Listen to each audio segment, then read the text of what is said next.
Week 15 of the NFL season is upon us. We're going to break down the entire DFS Sunday slate for you. All coming up next on the RotoWire Fantasy Football Podcast.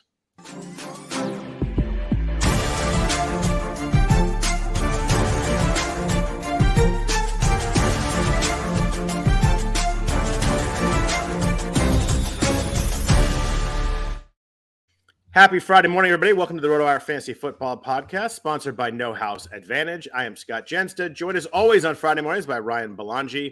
Ryan, it's Week 15. We've got an interesting slate on the NFL this week. We've got some Saturday games, which makes our slate a little bit smaller. We have the wonderful story of Brock Purdy last night. So he unfortunately is not on the slate. Otherwise, I'd play him across all my teams because he's now my hero, of course. But how is everything with you?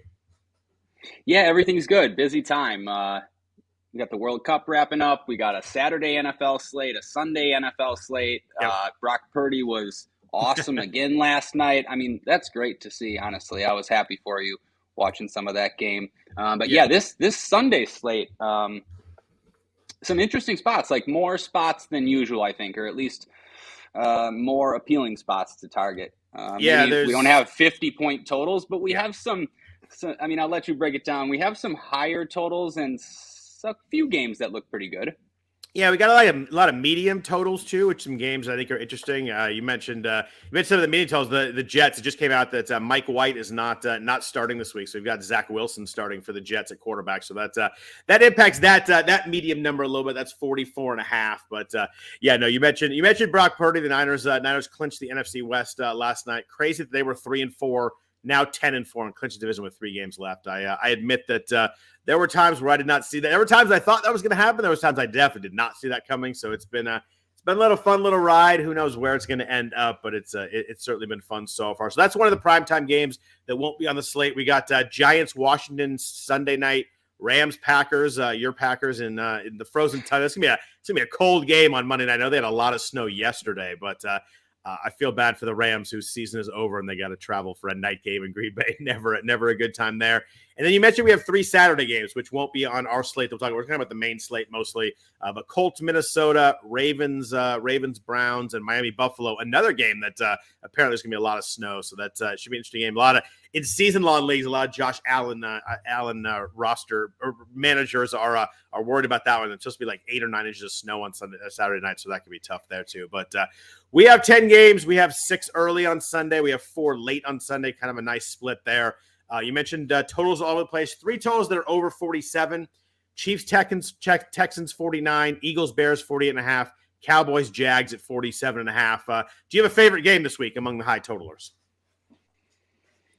So that I actually kind of like all of them. All right.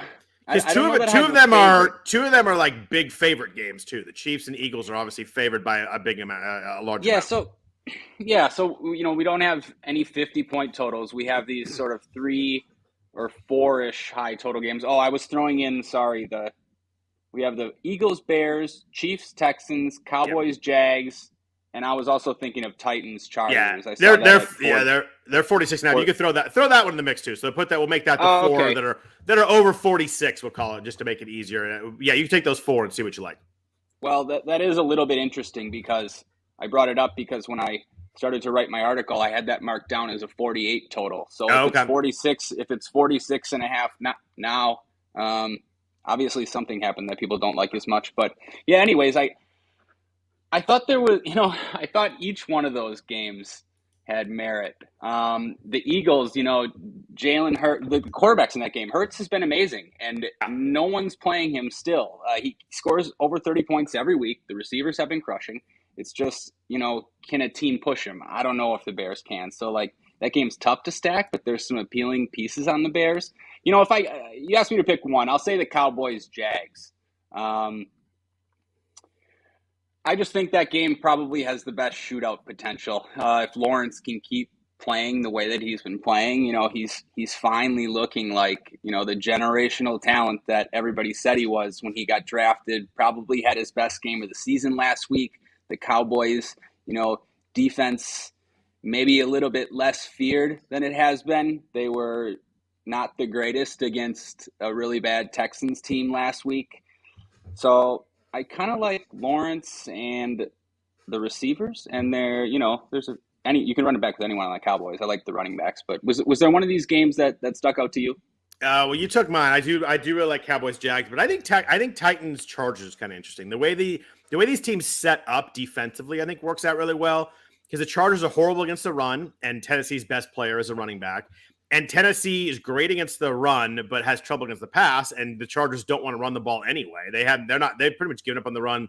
I think Herbert's at 47, 47, and 51 attempts the last 3 weeks. So I think it just lines up really well the way these teams match up for a lot of points. Chargers throwing the ball, Derrick Henry coming back, running the ball. So I think that game is interesting too. I really like Cowboys Jags. I don't know how to figure out the two high spread games. We got Eagles Bears. You mentioned Jalen Hurts. I mean, just balling right now. But the Bears are going to have to score a little bit to keep up with them. Maybe Justin Fields can get it going. But then Chiefs Texans, that's a 14-point line. You mentioned the Texans played pretty well against Dallas last week. I kind of felt like that was more Dallas playing down than anything else. Houston did throw the ball pretty well.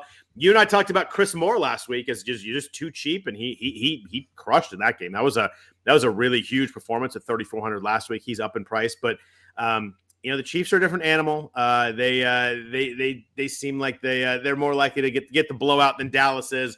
14-point spread, 49. You just wonder how much Mahomes has to throw the ball in the second half. I know Isaiah Pacheco is going to be very popular this week, and probably justly so. But that's just a game that's hard to figure out, like, who I really want to play on the Texans. I guess Chris Moore coming back makes sense at 4,200, but that game is a little bit weirder for me to stack. Just with Kansas City is hard to figure out exactly who's going to catch the ball aside from Kelsey. So it's just it felt like a tougher game for me to figure out than the other three.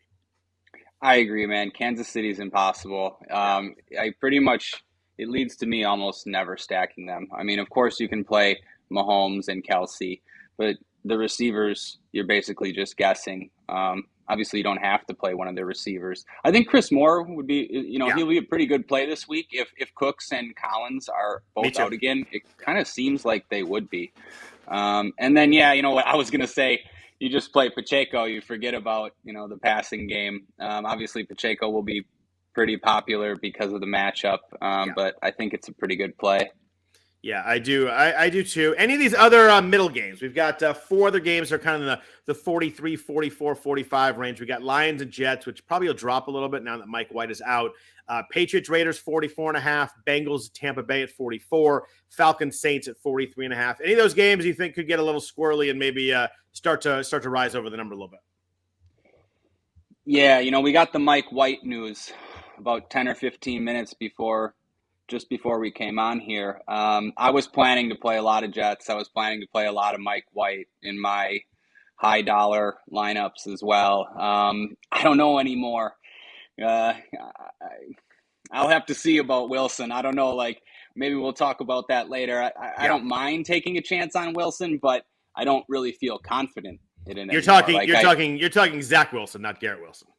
Zach Wilson. Yeah. Okay. Sorry. I was ready to. These Jets receivers looked like great plays if Mike White was going to play. I'm not so sure anymore. Maybe I'll answer your question. I'm not taking a shot on Zach Wilson. I think you could still kind of go one off with Garrett Wilson or Elijah Moore, but less interesting than they were 20 minutes ago. I'm not playing Zach Wilson. Yeah, I don't think I am either. So I quickly, before we came on the podcast, I switched my lineups to Herbert stack. So I'm with you on that Chargers game. The one Jet that I would probably play is the cheap ones. So I might not play Garrett Wilson, because of the downgrade at quarterback, but Elijah Moore's really cheap. And Corey Davis is out, I think. So they might still have a couple pieces in that game. Zonovan Knight, too. He might end up being one of the chalkier running backs, actually, especially now that White is out. Or not especially. It doesn't matter for him. 5,300 against the Lions. So I have some interest there. I don't know about any of these other games as far as a stack. What do you think? Nothing that really jumped out to me is like super stacky. Like you see Bengals Tampa Bay and you want to play that game, but man, the Bucs are just tough. I mean, the Niners killed them last week. Brady looked awful in that game. Like everybody kind of talked about the Niners defense and Brock Purdy last week, but like Brady missed Evans. I know they had one touchdown that was called back, but then Brady missed Evans wide open on their touchdown. He missed Scotty Miller wide open on what would have been a long play, maybe a touchdown. Like I think the Niners' pass rush really got in his head too, but like Brady looked bad last week, and usually he bounces back well. And I do think the receivers there are interesting, but it's hard to go kind of full stack in that game. Falcon Saints, I pretty much want no part of it as a stack. I think we'll talk about Alvin Kamara. I think will be pretty popular as we go along here, but like give me no one on the Falcons offense unless you want to go, Desmond Ridder for super cheap by himself. But like, I don't want the receivers the way they play. Their running backs are in a platoon right now, so no there. Patriots Raiders, and again one-offs, but not a stackable game to me. So I think my stacks will be those top 4 games, and the other ones all become one-off pieces to me. I don't see any game that I really want to attack aggressively, kind of as a game stack. Yeah, I'm with you. Then we have 2 low games that are really, really low. We've got nothing under 43.5, and then we have 2 games that are under 38. So we've got Steelers Panthers at 37.5, Cardinals Broncos with both backup quarterbacks in at 37. Likely, I don't think Russell Wilson's quite been ruled out yet. Obviously, Kyler Murray's out for the year. Maybe a couple pieces in that game here and there, but those are 2 games that I found myself kind of scrolling past pretty easily. Yeah, me too. We'll have to see about the Russ news. Did he have a concussion? Because I saw, he practiced a little bit yesterday. I don't know. That's weird, but I don't know if he'll get cleared. Anyways, I'm with you. Why? I don't know why they would risk him. Like, this game means nothing to them. Although right. Russ is weird. The Broncos are weird, but like, it's so funny. Last night during the game, they kept talking about Seattle having Denver's pick, and man, that trade looks worse by the minute. That trade. I mean, not even mention the money they paid Russ, but the fact that they're the second pick right now, and Seattle has that pick. Like, that is crazy. The second pick and all that money, that might end up as like the worst trade of all time. Yeah, right. It's like, wow. Everybody talks about the Herschel Walker trade, but like, holy hell, this one's really bad too. That's going to set your franchise back. Yeah. And back for a while. I think they have the number 1 pick next year too. Like, it's just. I mean, it's for talking about Seattle though. Seattle drafted really well this year, playing a lot of rookies. They're playing well, and suddenly they get the number 2 pick. Like, if they want to get a quarterback, they can get one. If they want to get Will Anderson from Alabama, like, there's just that's huge for Seattle. Yeah, talk about a change of fortunes. Imagine all the people that were just devastated when they traded Russ, and they're thinking, oh no, now we got Geno Smith. I mean, it's just over for us. And now they got a better quarterback. They got draft picks coming. Like, it looks, things change fast in the NFL. They certainly do, but those 2 games are pretty ugly. I think that if anything, maybe a couple of cheap Steelers as we get through here, but those games are pretty. Those games are pretty gross.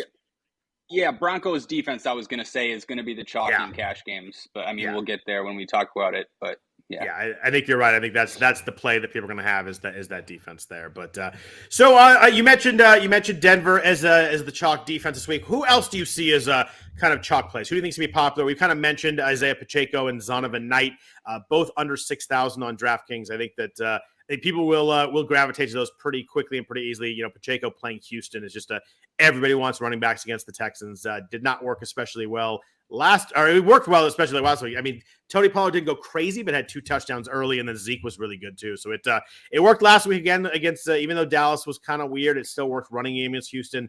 Zonovan Knight, got the ball a bunch still, even with Michael Carter back, which was a pretty big indication for us. So I think those 2 guys are popular, but who else will be popular across this slate? Yeah, there's not, running backs. I'll start at quarterback. Quarterbacks, it's different at quarterback this week too.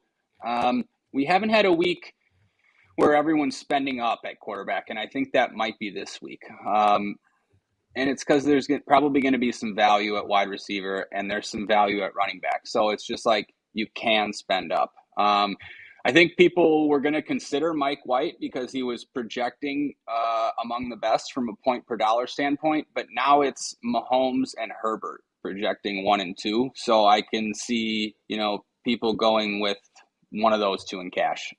There's cheap guys there's some cheap guys on this slate, but I just don't think people are going to go there. Like, you said Mahomes and Herbert. So you think Mahomes over Hurts then?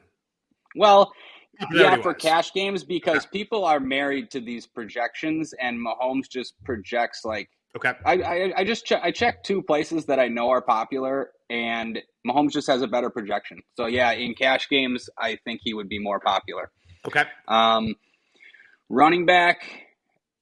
Yeah, running back is interesting too. I really like Pacheco. You mentioned the matchup, and I'm just interested to see how popular he's going to be because he's not the type of back that people play in cash games. 3 targets he had last week. I think that was the most he's seen this season. But usually people don't play these backs that don't catch passes. But I think the matchup's good enough. Above that, I think Josh Jacobs, 8,100. Crazy that 8,100 Josh Jacobs would be the popular running back, right? I mean, can you imagine? You think you think he's more popular than Derrick Henry? Yeah, in cash games, I do.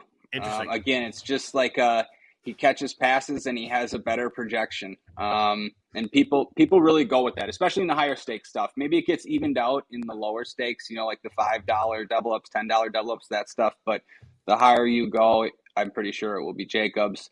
Kamara, that's the one I wanted to ask you about because Kamara, he projects well this week, but man, he has not been good. Nope. 5 points, 9 points, 12, 7, 9. I mean, no good games since his 43-point explosion 5 or 6 weeks ago. But now he's back under 7K and a really good projection. So people are going to play him in cash games. I don't know. What do you think about Kamara? Love him this week. I like it. I like it off the bye. I like the fact that they've been talking about the fact they need to get him more involved. I mean, he's their best player, and they're just like, it's just weird. He's averaging under 60 total yards a week the last 5 weeks. Like that's wild. But I think the matchup here really works. He's priced low. I think people are people scroll and they see Kamara at 6,800. I think people are just gonna play him. I think it's and I think he's been pricey enough recently where people haven't been like playing him very much. So they don't feel like they've been burned by him. They just kind of like season long people have been burned by him, but I don't think DFS people have really been burned by him. So I think that's I think people will get there. I don't think he's going to be super high, but I do like him this week as a kind of bounce back play. What about popular receivers? I had Garrett Wilson in this range at 6,000. I think the popularity drops for sure with Zach Wilson back. I don't know if there's an obvious popular receiver. I think Zay Jones is 4,900. I think he'd be pretty popular with that. If you want to get a cheap piece of that Jacksonville-Dallas game, he's been getting a ton of work. I think he has double-digit targets in 3 of his last 4 games or something like that. I'm looking here, but he's got a lot of action lately. So I think that one's pretty popular. I think it's kind of an easy click at 4,900. Yeah, double-digit targets in 3 of 4. Are there other receivers you're like, this is going to be pretty easy, straightforward, let's just play him, and everybody's going to have him in? Yeah, I don't know. Receivers not as straightforward this week either. You're right. Garrett Wilson was going to be pretty chalky, but I don't think so anymore. Like, not at all, actually. I think people will just like go completely off him. I mean, he'll still be rostered, but he's not going to be like cash game chalk at 6K with Wilson at QB. No way. Agreed. I like Zay Jones. So the situation to monitor is going to be New England and Houston. Houston for Chris Moore. We mentioned him already. People will play Chris Moore in cash games if Cooks and Collins are out. And I think that's a pretty decent play because they're going to be passing all game, and he's probably going to get the most targets. And then the New England situation. I think these guys might play. I haven't looked into it today, but actually maybe they're not going to. Parker and Myers. I think they're both going to miss. Yeah, okay. If they're both going to miss, then I think Aguilar would actually be the most popular wide receiver in cash games because he's 3,400. Yeah, 3,500, played 57 snaps on Monday night, 10 targets. I had him to talk about we get to cheap receivers. Apparently, he's not going to be very sneaky, though. No, he's not going to be sneaky if those wide receivers are out. Other than that, though, yeah, nothing too much. I like Zay Jones. Yeah, Zay Jones in that range. In the top range, we don't have all the elite receivers that we're used to seeing and not like as many great spots.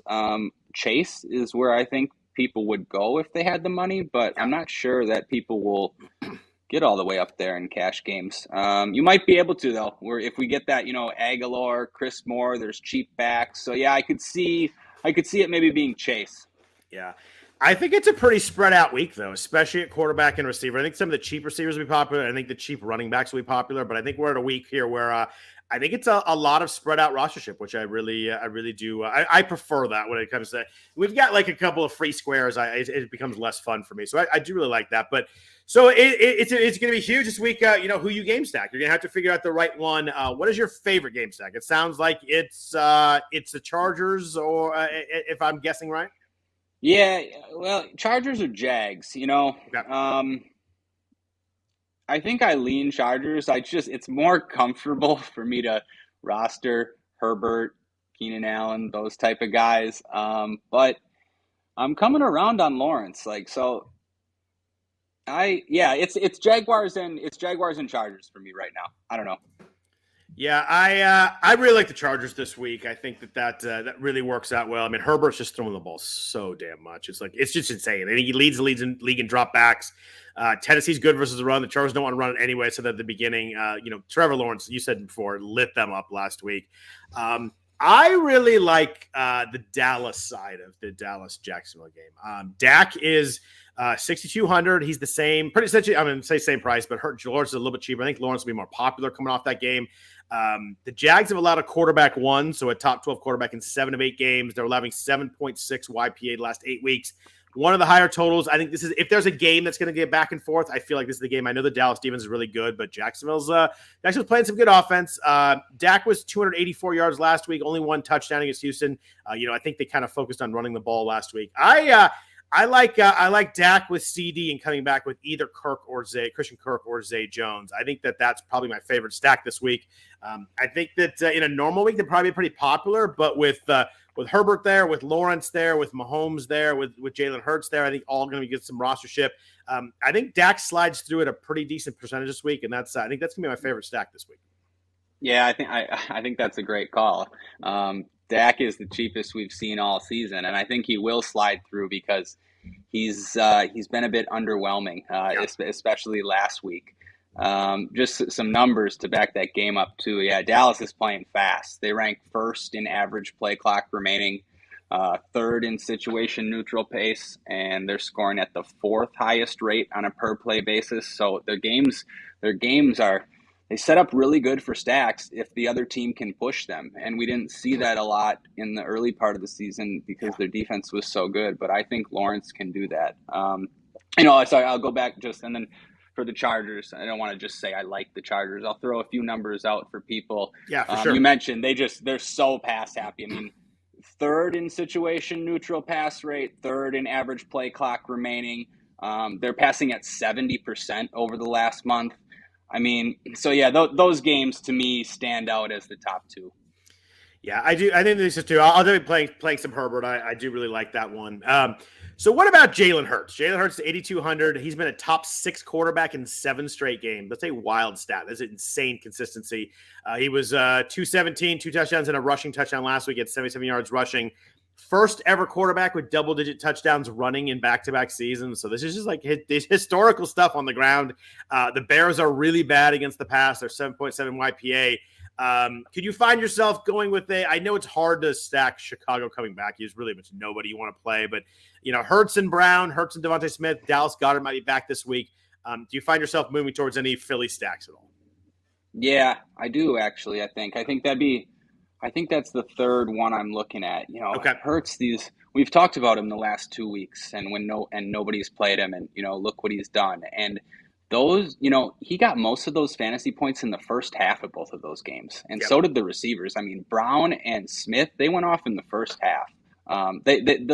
What I'm saying is the scores could have been bigger. They could have put up bigger scores if a team can push them. Now, I don't know if the Bears can push them. It's not like the game that you necessarily want to stack, but I don't mind mini stacks. I think you don't have to run it back, of course, but you can. Cole Kmet's okay. He 6 catches again last week. We've seen multiple 2 touchdown games. And if Claypool's out, there's going to be targets there for him and maybe Equinemius, St. Brown. So they have some okay run back options. Yeah, I think that would be my 3rd option at the moment.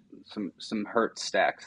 Yeah, I do. I think I like the Philly stack more than the Kansas City stack if I had to pick between the 2 of them. So you kind of have to. Those are the ones those are the expensive quarterbacks. You got to pick one. Obviously, you can't play both because you only get one quarterback. But if you got to pick between the expensive ones, I think that I would lean towards Philly.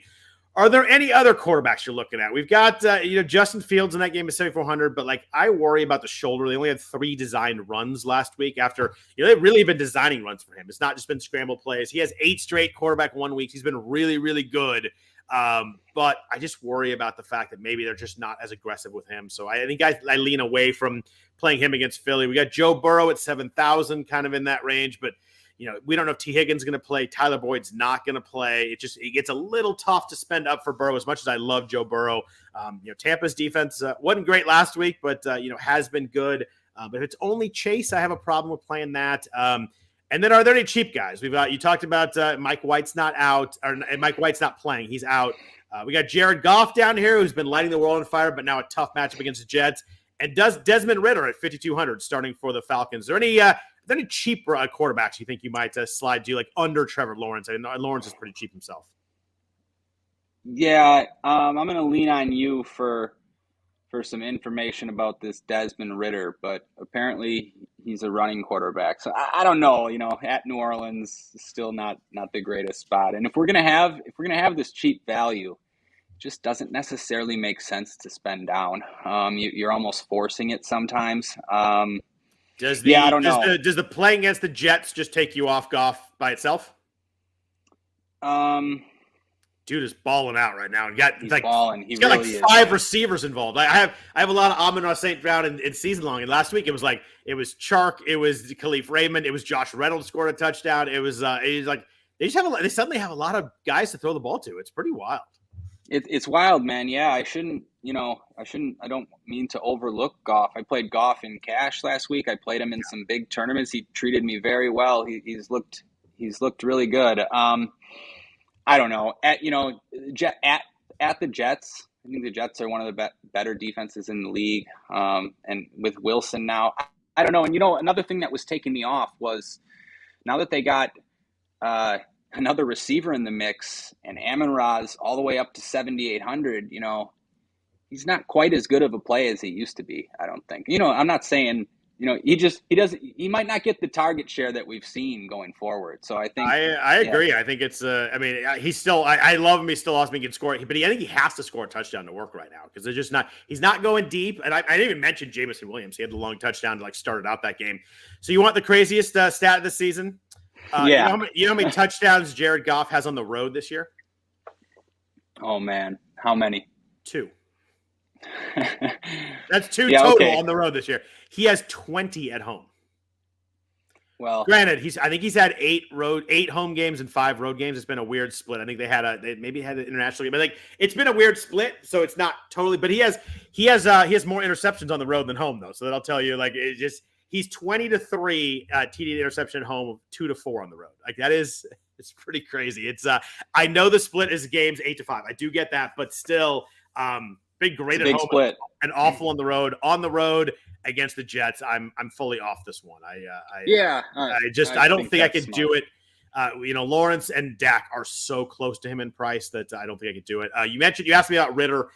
He does bring a nice rushing floor. Obviously we don't know what we're going to see here. First start in the NFL. I looked a little bit of kind of his college numbers. He ran for about 43 yards a game in college.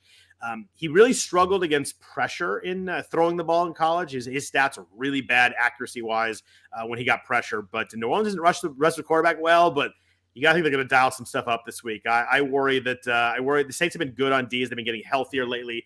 When the Niners played the Saints, Shanahan mentioned this is a different defense than it was a month ago. So I'm not doing it with Ridder either. I think that if he was 4,000, maybe I'd look at it. But 5,200, again, too close to Dak and Lawrence. I think I'm avoiding the 5,000 on quarterbacks this week. Yeah, I am too. I just don't see a ceiling in Goff. He might have a good game, but is there a ceiling there? I don't know. It doesn't seem like it in a tough matchup on the road. Yeah, and obviously we're getting to the time of year where you got to check weather and stuff and be cold in New York. I just not for me. I like guys that I'm going to get indoors in good weather this time of year. I mean, that's not the end all be all. You can be. It's big. It is. It matters. I mean, you look at last night, the Niners Seahawks game. The Niners got lucky. It was a little chilly, but it was sunny, no precipitation. That fully changes games and what you can do. So, that's a good point.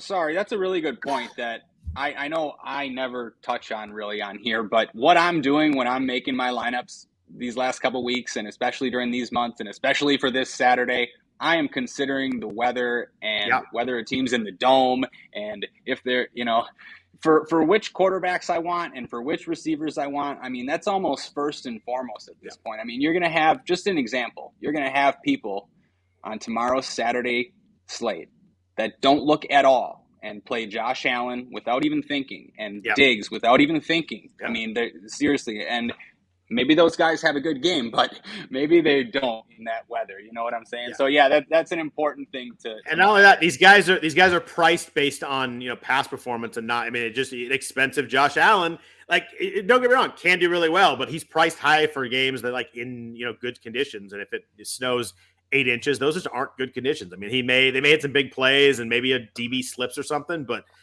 these guys are priced not playing in a snowstorm. So it's something you got to look at. But let's jump into running backs. First enough from our sponsors at Monkey Knife Fight. Football is officially back on Monkey Knife Fight with all the NFL action you're looking for. And if college football is more your speed, they got plenty of that too. On Monkey Knife Fight, there's no sharks, no salary caps, and no math. It's easy to play, easy to win, daily fantasy player props. Join now at monkeyknifefight.com and you get a first game free. Then use promo code RWNFL to get your first deposit match instantly up to $100. So what are you waiting for? Join Monkey Knife Fight today. So, Ryan, we talked about cheaper running backs earlier. We didn't touch too much on expensive guys. We've got I'm just going to go over 7,000, but I know there's some disparity in price here. But Austin Eckler's 8,500. Josh Jacobs, you mentioned earlier, 8,100. Derrick Henry, 8,000. Joe Mixon down a little bit, 7,200. Tony Pollard, 7,100. I'm not naming everybody in the range, but those are kind of the guys that I can see people rostering. What are you doing at this range? We mentioned there's some value at receiver. If you're going to play an expensive running back, which is it going to be for you? I'm not in love with any of them. I like some of the cheaper guys.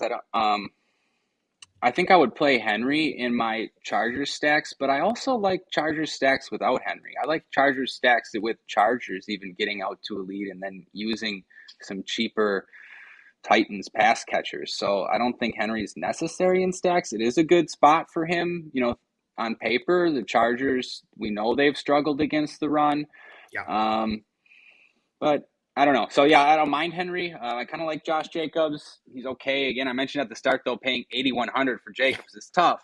Again, I'm going to keep going back to this point, though. We just might have so much value. Like, if you're going to play Aguilar or Chris Moore or even somebody else, there's other guys on those teams that you can play, too. There's cheap tight ends. You just might have money and just to do something with. So, my favorite, though, I don't know, Jacobs or Henry. Maybe you can sell me. Oh, you said all the way down to 7K. I like Tony Pollard. I definitely like Tony Pollard. I think does the Zeke usage worry you? Well, yeah, of course. Pollard is so damn good, though. He's so good, right? Yeah, he's so good. I was looking at their numbers. So Pollard, what is it? Look, 6, 7, 10 touchdowns in his last. I don't know. Just he has 10 TDs last 6 games for Pollard. Yeah. Okay. 10 TDs last 6 games, and Zeke has a touchdown in 6 straight, and 8 touchdowns in that span. So, I was asking myself the same question this morning, and I'm like, man, well, there's enough to go around for both. And then if just somehow you get a little fortunate, and one of them gets all the work for whatever reason, maybe there's an injury, maybe there's anything, or one of them gets the majority of the work, they could crush. So I like Pollard because I think this matchup could be good for him too. If it's back and forth, we mentioned it's one of the better games to target. We like it as one of the better games to target. So I like Pollard, man. He's just been so good, and he scores so many touchdowns, and he catches passes. I don't know, but you tell me what you think in this range. It's interesting because I said I didn't name everybody, but I actually did name everybody. There aren't a lot of guys in this range. Ramondre Stevenson 7,000. He's questionable, but I don't think that I didn't include him here. But for me, it's Derrick Henry. Henry bounced back nicely last week, 17 for 121, and he only had 3 rushes, I think, in the second half. The game script killed him, so it could have been a huge game for Henry, but they just got behind. They had to throw the ball, and I think that. I think it just lines up better for him this week against this defense. The Chargers cannot stop the run. They're worse than the NFL, 5.5 yards per carry. The game script thing is very real with Henry, though. If they get behind, they just don't use him as much as some other teams do because they don't really throw. He had 5 targets last week, but he's never going to have Austin Eckler and 14 targets. It's never going to be the same. I mean, Austin Eckler, you look, has 29 targets last 3 weeks. It's a different animal there. I think for me, it's Henry, though. I think they just have to stay within some kind of shouting distance. The Chargers tend to, keep teams in games is what they do. They kind of do it the Charger way, but I just think it lines up too well matchup wise. I get the Jacobs love. I mean, you look at his last 4 weeks, a buck 09, 229, 144, and 99 yards rushing. He's been really, really good. He's got 10 days off because they played the Rams last Thursday. That really lines up well too. But if I got to go one guy this range, I'm going to go Henry. I'm just gonna lean right into this matchup against the Chargers and kind of go with it. Yeah, I think I'm with you. I just wanted to I had someone ask why does Jacobs have a better projection than Henry, and why are people going to play Jacobs in cash games? It's the touches. You look last week, Jacobs 29, then 28, then 39, then 27. 20, I mean, the lowest number of touches he's had is 27. Yeah, they are feeding the crap out of him down the stretch. They just are. So. Yeah, they just are. So when you build that into projections, that's what has Jacobs projecting so well even now in these last couple weeks. But yeah, great spot for Henry. I agree. Do Waller and Renfro back affect Jacob touch at all, or you think that more affects Devontae Adams? Wow. I gotta be honest, I didn't even know that.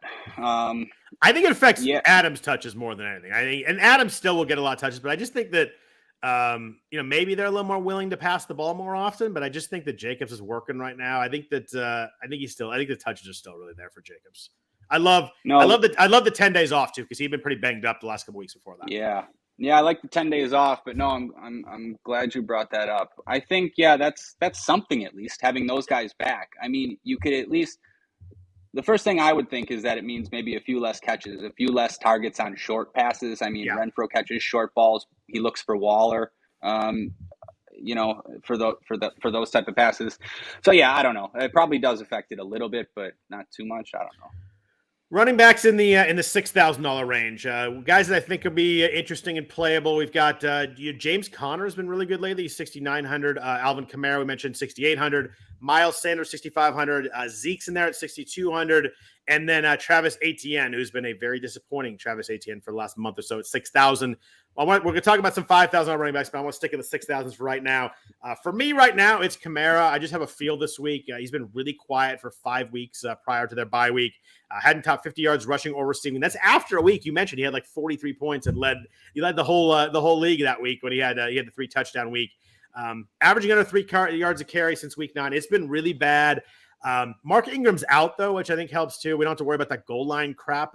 Hopefully, good matchup against Atlanta. He's priced low. I just think it's a week where coming off a bye, you got to think in the offices of the New Orleans Saints, they're like, we got to get this guy going, get the ball to this guy. It's crazy that he is that we're not feeding him. So I think it's kind of a little bit of a narrative play coming off the bye. I think Dennis Allen said something about you need to get him more involved. I like that when a coach is thinking about it, that always pops in my head. Like that's a really good thing. So I'm going to go Kamara here. I actually think that ATN is kind of a sneaky play this week. Pacheco's right there. I think he's going to suck all that roster up. Hasn't topped 60-yard rushing in 4 weeks, 6 catches total. I wish they used him more in the pass game. He had no targets last week, which is crazy considering how many times that Lawrence threw the ball. He's still really talented. This game can get back and forth. He's kind of a boomer bust. There's very little floor here. He's shown that he has a pretty low floor last few weeks, but the ceiling's still there. I think he's a guy that will be pretty lowly rostered this week with the other options around him. Basically everything you just said is everything that I wanted to say, but you said it better than I would have. I agree with you. I doubt that. I probably just said it longer than you would have. I was looking for somebody to sort of give me the extra sell on Kamara, and I'm definitely on board with that. I love the coach speak as well. I'll throw in. I think Etienne. I was going to say great contrarian option this week. Yeah, he is. That's the reason to play him. One other guy, I kind of like Miles Sanders. Dude, guy's been good.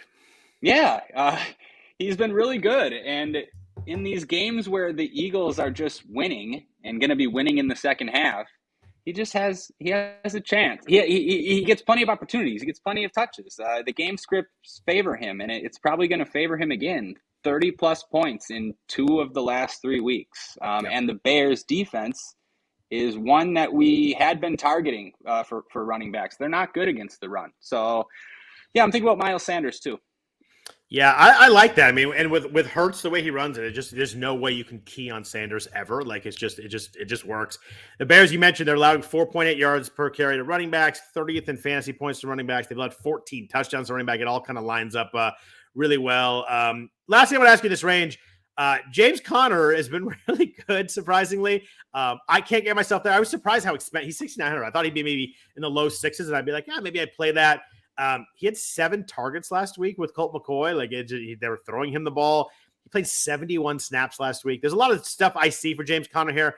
I just don't think I want to play anybody in this game. I think I'm just going to stay away from Denver's been very up and down against the run. I just don't think I can do it at the price. Yeah, I'm with you. The numbers look really good. I don't normally play, like a expensive-ish running back that is with a backup QB as an underdog on the road. Like, yeah. I don't know, maybe it's a leak sometimes in my game, but it's not. Yeah, it's not. I'm thinking avoiding those spots are definitely not a leak. That's they may not work every once in a while, but I think that's usually a pretty good thing. If he was 5,900, I'd probably consider it. 6,900, I'm not doing it myself. So the 5,000s, we've got Pacheco at 5,900 in Kansas City. We have Zonovan Knight 5,300. Damian Harris, if he were to play and Ramondre Stevenson doesn't play, would probably be pretty interesting at 5,800. What are you doing down here in the 5,000s? Because we have more options than usual that you could go to. Yeah, there's quite a few decent options. Well, as far as Pacheco, I've sort of, beat the Texans defense thing with, to death on this podcast about how bad they are. For good reason, though. They're horrible. I mean, for good reason. Yeah, and it's worked pretty much. I think it's worked every time except with Nick Chubb a couple weeks ago. Both Cowboys backs. We're never talking about that week again. Nope, that one hurt. But if there's a time to roster Pacheco, it looks like now. So I'm definitely going to play some, and it also just because, sort of like we mentioned at the start, I don't really want to stack Mahomes. I don't really want to play those pass catchers, but you'd like to have some exposure to that game, and it just makes so much sense to play him. As far as other guys in this range, Zonovan Knight I think is interesting. Mentioned he might end up being popular in cash games. I think, I was planning on targeting the Jets receivers in their passing game, but I'm not anymore. So I think Zonovan Knight might be who I look to in that game. I don't know, Latavius Murray, I'm not going to play him, but yet again, he has a good projection because he's 5,100, a favorable matchup against Arizona. What do you think about I don't really know what to think about Damian Harris. What would you think of that? Do you think, could we expect him to would he be like the bell cow? Would he get most of the work if he came right back? First of all, no on Latavius Murray. We talked about him last week. People were like, oh, the projections are good last week, and he was 8 for 32. I want no part of Latavius Murray. He falls in the end zone twice. I will take it as a loss and move on. The New England question's good. I think that as what I've read is they don't know yet, but it seems like Harris is probably more likely to play than Ramondre Stevenson.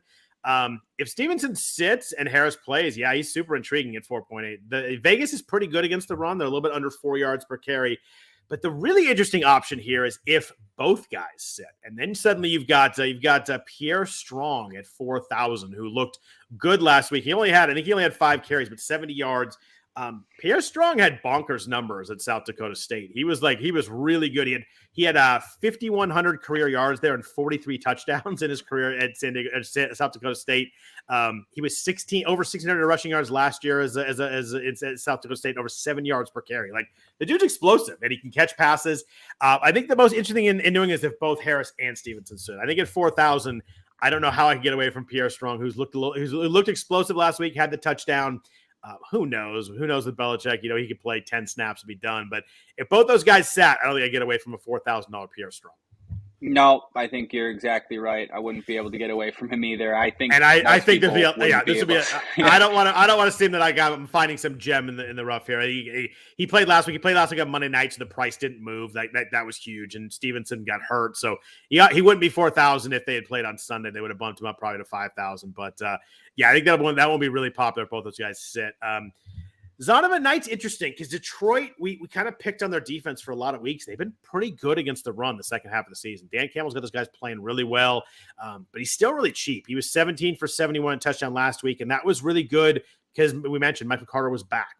And Knight kind of passes the eye test too. Like, he looks shifty out there. He looks hard to tackle. He looks really good.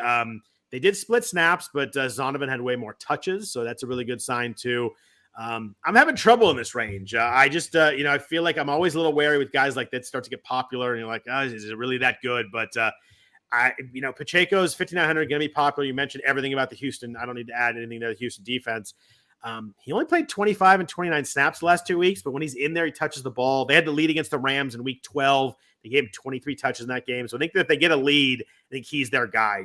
McKinnon's kind of in the middle of the game guy if they need to pass the ball. But if they need to run it, it's hard to get away from Pacheco. I feel like it's going to be pretty chalky, but it's I wish I could talk myself out of it, but I haven't found my way. I haven't found a way to do so yet to get up to ATN at the same price. It's hard to kind of make that shift. Although, as you mentioned, if you want to go contrarian, ATN's the way to go there. Yeah, I think you broke that range down perfectly. You can't, I don't know how to say it, but yeah, you can't, it's hard to have like full conviction in any of these guys, like you said. There's some risk to all of them. Zonovan Knight, I guess just the one guy, I feel the same way you do. Like, Detroit's been better. I don't know, but so he's really cheap. And with the Jets defense being really good, I feel like there's going to be a lot of opportunities. I don't necessarily see Detroit dominating time of possession, right, I guess, and just moving the ball up and down the field. So you feel like Zonovan Knight is just going to be in there and in good spots. And with a backup quarterback or, with Wilson back in there, I don't know. You'd figure that they lean on the running back a little bit more and that he might catch a couple passes. I'm trying to sell it, more so to myself, but right, I think it's okay to take some chances on there. Yeah, and I think that if Stevenson sits and Harris plays, that might be an interesting pivot too. At 5,800, Damian Harris could get a lot of touches in an offense that maybe a little bit better than some of these other ones. But I still don't love Mac Jones. I don't love the New England offense. If Parker and Myers are out, maybe they stack the box in Vegas. It's hard to, like you said, all these options are really interesting, but it's hard to be like, oh, this is the obvious one. I'm just playing this one. Maybe aside from Pierre Strong, if both those guys sit, but. Let's jump into receivers, but first a note from our sponsors at No House Advantage, who sponsor the podcast this year. No House Advantage is changing the game by offering the most dynamic player sports platforms available today. Play in pick-em contests versus other people for a shot at winning big cash prizes. Download the app, choose the contest, select your player props, earn props or correct picks, and climb the leaderboard for your shot at hundreds of thousands of dollars every week. You can also test your skills versus the house and 20x your entry if you hit all your picks. Bet up to 5 player prop over-unders or individual player matchups across every major sports league, including the NFL, NBA, MLB, PGA, MMA, and NASCAR. Sign up now with promo code NHAWIRE. That's NHAWIRE at nohouseadvantage.com, or download the app on the app stores to get a first deposit match up to $25. Make sure to check out No House Advantage today and experience daily fantasy sports redefined, because it's not just how you play, but also where you play. You do not want to miss out on this. We mentioned earlier that No House Advantage sponsors the podcast. We appreciate that. In accordance with that, I'd like to get a couple of your picks. There's a lot of over-under player props here at No House Advantage. Ryan, give me a couple. I sent you a bunch of them. Give me a couple that you find yourself kind of starting out with this week when you look at the app. Yeah, so probably no surprise here, but right back to Pacheco over. I'm going to take the over on his rush yards. I think it's 70.5, targeting this Texans team. I took Zeke here last week, and I think he only beat it by 1 yard or 1.5 yards or something. But as long as you beat it, right? 70.5 for Pacheco. I don't know. He rushed for 107 against the Chargers, 82 against Jacksonville. I just think they're really not going to have to pass it all in the second half. So I think he should get there. The other one I like is Trevor Lawrence. I think the number is 240. Sorry, let me see. The number was 241.5 for Trevor Lawrence. Again, I was really impressed with Lawrence last week, and even a couple weeks prior. Threw for 368 last week, 321 against the Ravens. Again, the game script should set up well for him as well. They're likely going to have to throw all game. We saw them throw all week last week. Etienne hasn't been running the ball too well. I think 242 is a pretty low number, actually. So give me the over on Lawrence. I like the Lawrence one too. I'm definitely on board there. So I'm going to go. First of all, I'm going to go with one that the guy hasn't topped this mark in 5 weeks, so it's a little bit off the radar. I'm going to go with Alvin Kamara, 56.5 rush yards. I just think we kind of mentioned it all earlier. I don't need to talk about it again, but I just think that they're going to feed him. I think they're going to make sure to try and get him the ball. He hasn't had more than 12 carries in the last 5 weeks. I think they're going to just rectify that. I think he gets maybe 15 plus carries, and if he does that, I think that 56.5 rush yards will be pretty easy. I think he goes significantly over that number this week. For the other one, I had a couple guys we're talking about in a bit in receivers here, but I'm going to go Chris Moore over 41.5 receiving yards. Obviously I want to check injury reports and make sure that Nico and Brandon Cooks aren't playing. I don't think they will.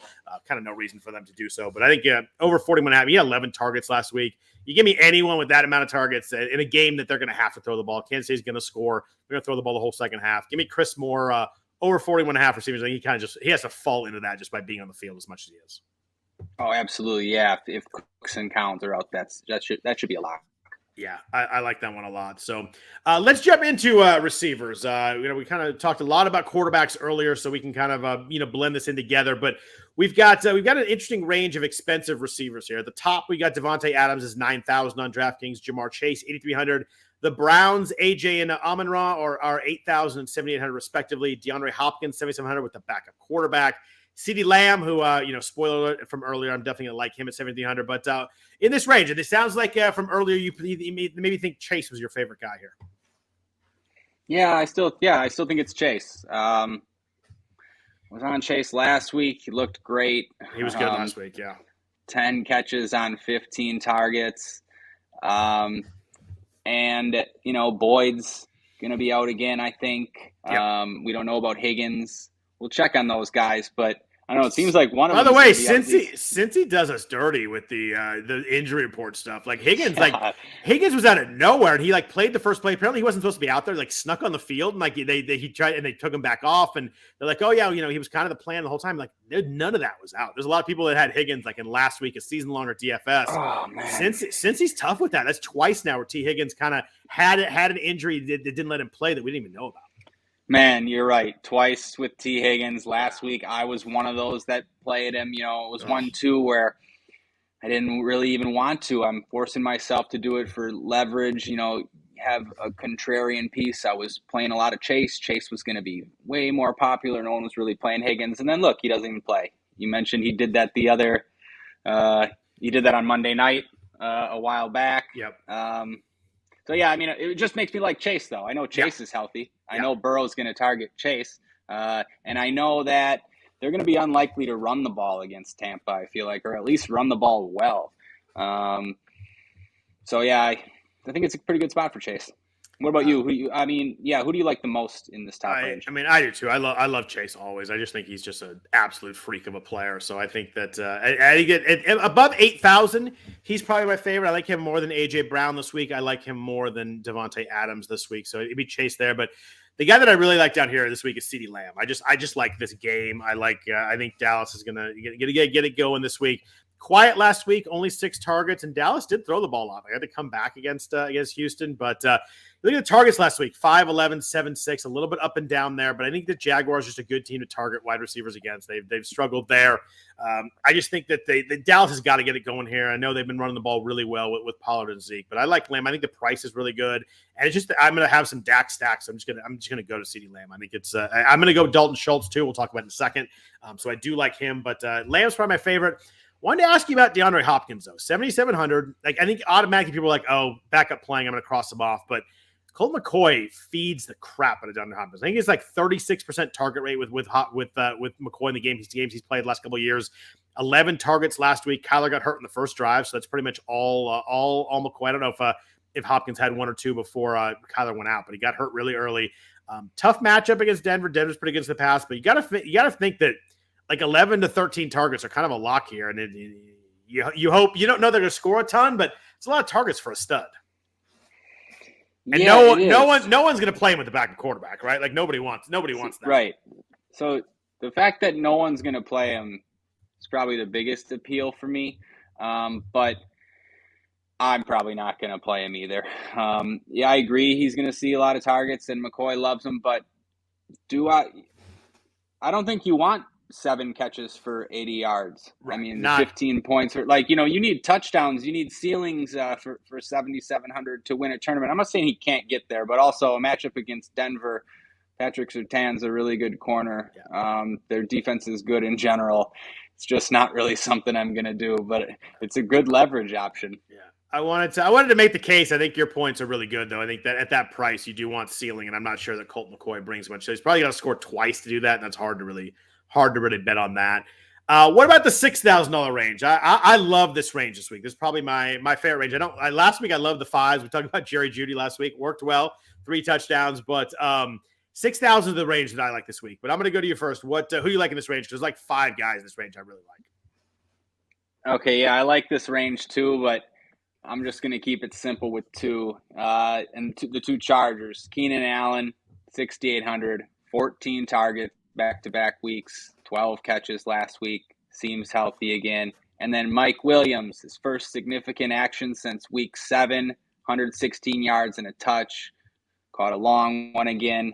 And the selling point for me is this matchup with Tennessee. I mean, it's just an unbelievable matchup for the passing game. Tennessee ranks first in rushing defense first, and they're bad against the pass. I mean, a total pass funnel defense. So give me these Chargers wide receivers. I'll wait for you to sell me on a couple other guys in this range.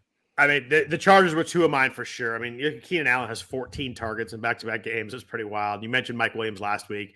Tennessee's horrible against outside receivers too. So if I had to pick one of the 2, I think I'd probably go Williams to sack with Herbert. I think there's you mentioned ceiling with these, in tournaments and stuff. I think that Williams has the 150-yard, 2-touchdown big play kind of ceiling, and Tennessee just can't stop anybody on the outside. But a couple other names I want to mention here. I do like Christian Kirk again this week. No surprise to anybody who ever listens to this podcast. I love Christian Kirk. 6,600. He was quiet last week, even though Lawrence went nuts. It's because Evan Ingram was the greatest tight end in the history of pro football last week. It was insane. Like, that Evan Ingram game was nuts. It was just like every time I looked up, like Evan Ingram for 10, Evan Ingram touchdown. It was wild. And then Zay Jones did really well too. So Kirk was quiet, only 7 targets, 5 for 45. He's been up and down. He's like some ceiling games, some bad games, but Dallas, if you have to attack them pass-wise, they're poorer in the slot. They're better on the outside. So I like Kirk in the slot here. He and Zay Jones are getting about the same targets, but I like this kind of a bounce-back spot for Kirk. So 1,600, I think a lot of people will go to Zay Jones, so maybe he's a little bit overlooked this week. I think a lot of people go Lawrence and Zay Jones and come back with a Cowboy. So give me Christian Kirk at 1,600. You're going to think I'm crazy on this one. And last time I said that it worked out well, but I really like Mike Evans this week at 6,200. The price is really low.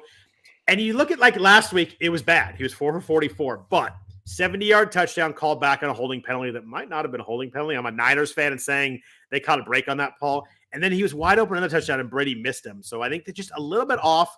The Bengals have been good against edge wide receivers or guys on the outside, but I think that I think Tampa's going to have to score a little bit in this game. They're going to have to figure something out. And I think when you figure something out, it's going to be Brady throwing the ball. I think they're going to fall back on that. Cincy, you think, will score a little bit. I just think 6,200 is a really good price for Evans this week. I like the fact that he just missed last week. Hasn't scored since week 4. Like, there's no way that keeps up with Mike Evans. I think Mike Evans 6,200 would be a play that nobody's going to really care about this week. Nobody's going to play, and I'm going to have in my lineups. I like him too. I like him to score this week and break that streak. Man, I'm 100% on board with that. Oh, I like that. I like it. Yep. Don't think it's crazy at all. I agree with everything you said. And like on my on teams where I don't play Herbert, I'm not going to play these Chargers wide receivers. So yeah, I absolutely love this Mike Evans play. I mean, you sold it perfectly, and I'm just going to play him with Jamar Chase. So you don't even need the quarterbacks in that game. Yeah, love that call. And Christian Kirk too. I said I'm going to be playing Trevor Lawrence, so I like Christian Kirk too. Yeah. And I think, Godwin's in here too. 6,700. You can kind of use the same argument with them. And the Bengals are bad against slot receivers. So I do get that. He's a little more expensive than Evans. Why I kind of lean with Evans. But, he has eight plus targets in 8 straight games. Like Brady loves throwing to Godwin. So if you wanted to go Godwin $500 more, I'm fully on board with that. I like playing one of these Tampa receivers this week. I think I'm going to lean Evans. But as long as you get a Tampa receiver in there, I'm pretty good with that. We kind of talked about Garrett Wilson already at 6,000. I think we love the player, but maybe don't love the situation here. With Zach Wilson, he's 6,000. He's still pretty cheap, but they still priced him up enough for maybe we get off in there. But what about the 5,000s? I love this range last week. We talked about like 4 guys in this range last week. I don't love a lot here. A couple guys I want to talk about. But is there anybody in the 5,000s you find yourself kind of moving towards? No. Pretty easy answer. No, I don't think so. You? So you're going to think I'm crazy again. The only one down here I do like, he's 5,100 and has not scored a touchdown this year, is Deontay Johnson. Again, no touch this year, but he's 5,100. And the key with him is that I think if Trubisky plays, Trubisky targets him. He's targeted on 27% of his routes with Trubisky, only 21% of his routes with Pickett. It sounds like Pickett's not going to be ready. If Pickett plays, I'd probably just say forget it, and they spread it around a little bit more. But Trubisky plays 5,100. I don't think anybody's going to want to play Deontay. Zay Jones is right there. We've mentioned him a bunch of times at 4,900. 8 targets last week, still gets the ball a lot. I think it's finally at the point price-wise where, finally the floor is good enough with the targets that he's playable. 5,100, he falls in the end zone, it works well. So I guess Deontay for me at 5,100 would be the one guy in here that I find myself maybe putting in a couple lineups. Yep, and the one guy I could get behind. I actually played one Deontay Johnson lineup for the first time all season last week. I saw that 5,100 tag and thought, those are a lot of targets for 5,100. I like that call about Trubisky. I could play Deontay Johnson. Yeah, I don't think Trubisky's good, but I think Trubisky kind of lasers in on him, which is, in fantasy wise, that's what we like. So got a little bit longer. We'll go a little bit quick here, but cheap receivers. We've talked about almost everybody in this range. We like Chris Moore at 4,200. We like Nelson Aguilar a lot at 3,400. Everybody's going to, if Jacoby Myers and Devontae Parker are both out. Devontae Parker's his name, right? I had that right. Okay, yeah. Anybody else in here? We mentioned Zay Jones. Those are 3 guys under 5,000. I had highlighted in bold. We have DJ Chark down here at 4,500 off the big game. Elijah Moore's 3,600. Do you find yourself being able to play more with Zach Wilson because the price is so cheap and maybe you can still swing it? Yeah, I think you still could swing it. I don't love it or anything, but 3,600. I mean, if Corey Davis is going to be out, I think it's fine. 16 targets the last 2 weeks with Elijah. So they're using him a lot more. I agree with you on Wilson, but I think he's on Zach Wilson. I think he's cheap enough where it's still playable.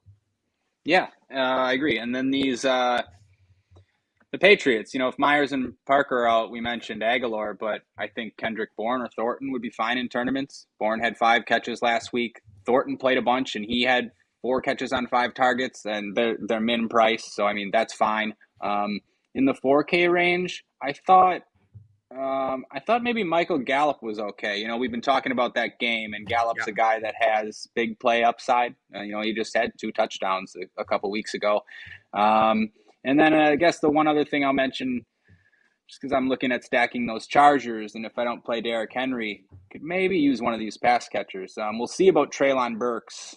He didn't practice yesterday again. If he's out again, it's tough to roster Robert Woods, but it's not the worst for 4,400. I think I'd prefer Westbrook-Ikhine after another 8 targets last week. We've seen him score touchdowns, and we've seen him make big plays. So just as far as guys that could offer leverage, because what you're going to end up having Chris Moore and the Patriots be very popular if we get the news the way it looks right now. So any of these guys in this range that you think are decent become a little bit better plays in the larger field tournaments, just because we're going to have other chalk down here. Are there some other guys you like? That was kind of my list. The one that I do like you mentioned is Westbrook-Ikhine in Tennessee. If Burks sits and you kind of play that game out, like the Chargers could get out to a lead, they could score, they could throw the ball around. And you're right, he had 8 targets. He played 64 snaps. He played 52 the week before. He's over 50 snaps in 3 or 4 weeks. I think that's the way to go there. I think that he's 4,100, and not everybody will play him. If he was like 3,100, someone down there, I think people would kind of move towards that a little bit. 4,100, everybody's going to play. They'll play more. They'll play both Moores in that range. They'll play the Patriots guys. Even Chark or Zay Jones kind of take some rush up. I don't think anybody's going to play Westbrook. I like that. I like that call by you. He had a blow up game in week 10. He had the 2 touchdown, 119 yards. If Burke sits, I like that call. I think you sold me on that one. Yeah, you said it too. If the Chargers get out to a lead, sometimes they abandon that run script with Henry, and then without Burks out there, what are they going to do? They're just going to have to throw to these guys. Yeah. I like that one. I think that Westbrook would be the guy that I went with if I went with there. So let's talk tight end a little bit. We've got the big guy up top, Travis Kelce, 7,800. If you stack Mahomes, maybe he's playable there. I find myself hard to get to him otherwise. Just with this matchup, and can Houston score enough to keep it? And Kelce's been quiet. He has only 4 catches a game last 2 weeks, under 75 yards. The big blow up game's coming at some point, but he's obviously way above there. That kind of, if you build your roster that way, you kind of have to do the formula that way with him up there. But everybody else is cheap. Kind of everybody's under 4,700 for that I was looking at. I like Dalton Schultz this week. I just think that with him and Dak have a good rapport. He dropped a touchdown last week, but he had 10 targets, 87 yards. The targets are pretty good every time Dak plays. So I like Schultz at 4,400. Where else do you find yourself going at the tight end position this week? Yeah, I really like Dalton Schultz as well. I'm not really a guy that gets to Kelsey in these spots either. Obviously, we know he has a huge ceiling, but I don't think I'm doing that this week. So yeah, after Schultz, I think people are going to look at Chiga Konkwu again in cash games for 3,100, especially after he had a nice game. Came through for us last week. Yeah, it came through for us last week. I think people will kind of like that. Evan Ingram's interesting, 3,800. You mentioned that crazy. Can you chase that game? No, I don't know if you can chase it, but we like all these other Jags, and I mean Evan Ingram's been a decent play before that game. It's funny with Ingram too because he's one player that you always hear. A lot of the touts say, "Oh, well, he doesn't have a ceiling." Yeah, but it's Evan Ingram, but you can play him, but there's no ceiling there. He catches. By the way, the ceiling's there now. The ceiling's there now, right? Yeah. I think you could go back to Dulcich. Chalk last week and sort of busted, but saw 8 targets again. I don't like it as much with the backup QB, but maybe I shouldn't say that though because I don't know that Russ is that good of a QB for him. Is Russ a good QB? Is Russ a good QB for anybody? No. Yeah, you're right. No. Yeah, after that, I don't know. I did like Tyler Conklin, but not anymore. I don't think with Zach Wilson. I don't know. Is there anyone else here? It's kind of all in this same range. I mean, Okonkwo is 3,100. I think that the problem is Austin Hooper still ran more pass routes than him last week, but when Conco's in, they're using him. He had 6 targets. He had 33 snaps, just season high, and he's their big. I don't know, he's a big play tight end, but he's their bigger play tight end. He's had some big plays, and he had the touchdown. He had the 2-point conversion. There was some talk last week like, you can't. He's gonna be the chalk bust, and he scored early. It did nothing for a while, but then he had 45 yards. Like that really worked out well. The only other guy I mentioned in here. And it's probably kind of a stack play is Gerald Everett in with the Chargers. He's 4,300. Just Evan Ingram murdered the Titans last week. We talked about it. Like it's the matchup that Ingram just killed. They're fairly similar players. He had 8 targets last week. He had 80 yards the week before. So I think you get to Gerald Everett. It probably would be with a Herbert stack for me. Yeah. But I think that Everett. I think it's all there's like 5 guys in this range of 3,100 to 4,400. I think I like Schultz the most. And then the rest of the guys I think are all playable, but kind of maybe it depends who I'm playing at quarterback. Yeah, I think that's a good call on Everett, and then also a good point that you bring up about Okonkwo. He did get there on efficiency last week. We did get a little bit fortunate. He didn't get like the bump that we thought he was going to get, but they do use him when he's out there. But he, if he's going to be really popular again, that is a candidate to fade that chalk with a guy like that. That's kind of my lean this week. I really liked him last week at 2,700, but I think there's enough guys and right above him that I think I might get to somebody else. Defense is always tough, but matters. There's some big points out there to get. I think you mentioned at the start of the show, Denver against Arizona's 2,700 is going to be the chalk this week. Arizona's obviously playing a back quarterback and Colt McCoy. Arizona allowed 6 sacks last week to the Patriots. Denver has 6 sacks last couple weeks. I think that lines. I think you nailed it. I think that's easily the cheap chalk play. If you're going to go someone different, where do you find yourself going at defense this week? If you want to go someone besides the Broncos, acknowledging that maybe just play the Broncos and call it a day. Yeah. So the Broncos, they're going to be really popular. One of those defenses that's like way more popular than the other defenses, I think. Yeah. So for tournaments, it always makes sense to fade. You can play them too, of course, and get different elsewhere. But I'll be looking at some other defenses. I see some other defenses that are going against some backup QBs. I mean, the Cardinals in that game. People aren't really going to play the Cardinals. They're at 3,400. The Lions have been playing better defense, and now they get Zach Wilson. Yeah, that's a good call. Yeah. I don't know though. I'm sort of relying on you. Maybe the Saints against a rookie or a first-time quarterback if you want to spend up. I don't know. What do you think? So my pivot off Denver this week is going to be the Carolina Panthers at 3,300. You look at Carolina the last 4 weeks; they have 3, 3, 3, and 5 sacks. Mitch Trubisky, if he plays, 2 interceptions last week. We talked about how he lasers in on Deontay Johnson. He also lasers in on the other team sometimes. So I like that he takes chances, makes mistakes. I think Carolina's going to be my favorite defense. 3,300. I'm going to play them more than Denver this week just to get a little bit different at defense. Defense is so random. It's a spot I like to get different if I do like someone. I'm not going to do it just to do it, but I do really like Carolina this week. Home against Pittsburgh, 3,300. They get a lot of sacks. They have good guys that get after the quarterback. I wouldn't call them a great defense by any imagine, but fantasy-wise, they get a lot of sacks, and I think I just love going against Trubisky. I mean, that's the best call. I think you nailed it. Actually, you're the defense whisperer. I mean, last week you said Ravens, and they crushed. Yeah, Ravens are really good. I had someone else last week that was not good. I think it was Seattle. So I'll go with half crushing. But Ravens were really good, and that was the kind of a little bit more expensive play. But maybe people like to stay under 3,000, like to go a little bit over and kind of get it in there too. The other one, if you couldn't afford Panthers, I think that New England works against the Raiders. They're 2,800. I prefer playing a defense at home, but I think they had 6 sacks last week against Arizona, so they're playing pretty well. I don't love the Raiders haven't given up a sack in 2 weeks, so I don't love that. But so I go Carolina, then Denver, then New England. I'm guessing I'm going defenses. And then obviously Kansas City works if you want to go up all the way to 4,000 against Houston, and Houston with their kind of platooning quarterbacks. They had Driscoll play a bunch last week with Davis Mills, and the Chiefs defense is playing pretty well. But give me Carolina, then Denver, then New England if I had to rank them in terms of kind of value order. Yeah, I like that.